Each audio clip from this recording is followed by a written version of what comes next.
Welcome to my channel. Regular sentences सीखने के लिए हमारा चैनल सब्सक्राइब करें। Now first sentence is I have lost my face means मेरी नाक कट गई। I have lost my face. Lost my face means शर्मिंदा होना। ये एक ईडियम है। Now second sentence is I have no intent to go.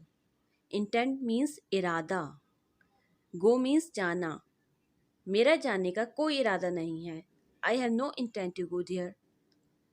I means मैं। आई हैव मीन्स मेरा।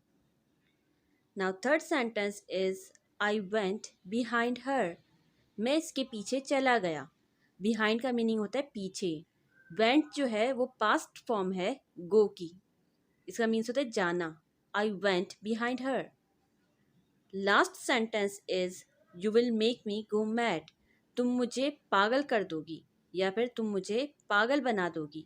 You will make me go mad. Mad means पागल। You का meaning होता है तुम। विल मीन्स गा।